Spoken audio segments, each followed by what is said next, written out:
Welcome to Cooking with Chris, day 6 of the sourdough starter. I skipped day 5 because I was tired and I have a life, I have thoughts, I need my rest, and I'm not here for your entertainment. So, as you can see, I'm in my robe. This is a winter robe. Somebody said, why do you film this in your bathrobe? This is not a bathrobe. This is a sophisticated, stylish winter robe. This is something that Frank Sinatra would have worn in the 50s around his house with a drink and his paper, like a gentleman. I'm a gentleman. And not only do I have a winter robe, I have a summer robe now, which is very exciting. So I'm going to be a gentleman all year round. Very stylish. Now, I don't have a lot to say today about other bullshit. Let's get to the starter. And I have some exciting news. Our starter has doubled in size, so looks like this has actually worked. And it might be ready to use. So if you've been following along, yours should be ready to use, or it should almost be ready to use. And if you haven't been following along, shame on you. I would like to thank America. I would like to thank my family for cooking horrible food when I was a kid. Overcooked meats that were dry and tasteless because, God forbid, you have a little flavor. They were all scared of getting sick from a steak that had color in it. Meanwhile, half of them have diabetes, which will probably kill them, but let's not get sick from overcooked meat, or undercooked meat, sorry. I'd like to thank my Aunt Goldie, who has been dead for quite a while, but she introduced me to actual good food. Her steaks were always rare, only rare, and from her I saw that there was hope to actually eat something that tasted good. So thank you, Aunt Goldie, wherever you are. And let's get started. So what we're gonna do something a little different today. I'm gonna keep my discard and I'm gonna put it in the refrigerator and I'm gonna use it for something else. I'm not sure what, because we've got a lot of activity in here. Should be able to use that, so we'll have a lot less waste. So let's get our scale going. And same thing, 50 grams of rye flour, 50 grams of regular white flour. And once your starter is active, apparently you can just use cheap flour to keep feeding it.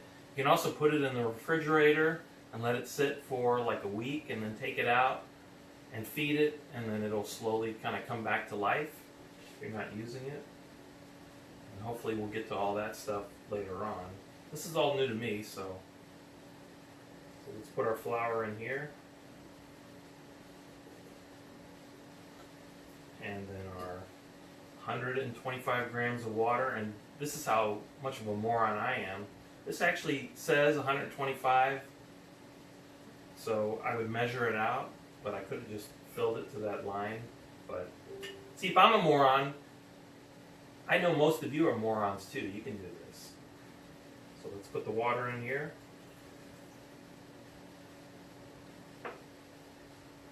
Zero it out. I'm going to stir this.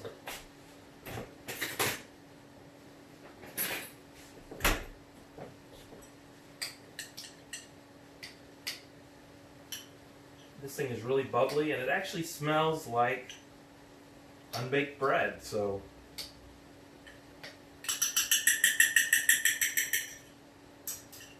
sometimes I'm awesome. I surprise myself.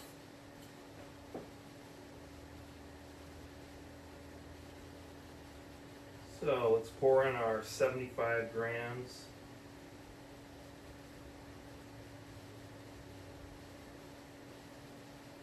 Of our starter. And then I'm going to put this in the refrigerator, and I'm going to save it for later. So there you go. We have a successful sourdough starter. While all these microbes are out there making us their bitch, I have fought back, and the microbes in this jar, they're my bitch. They do what I say. So this is just a triumph.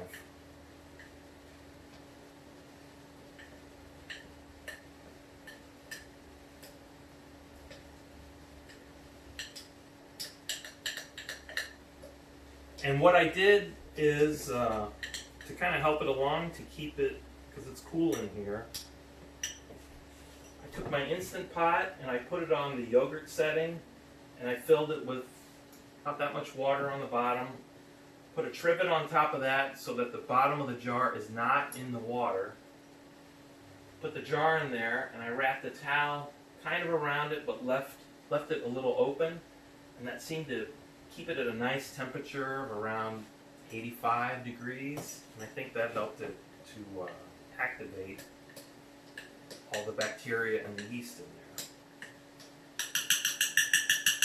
So there you go, day 6, sourdough starter, success, and I guess after tomorrow, all I'll have to do is feed it, and it might be ready to use. So there you go. Peace out, stay safe, and that's that.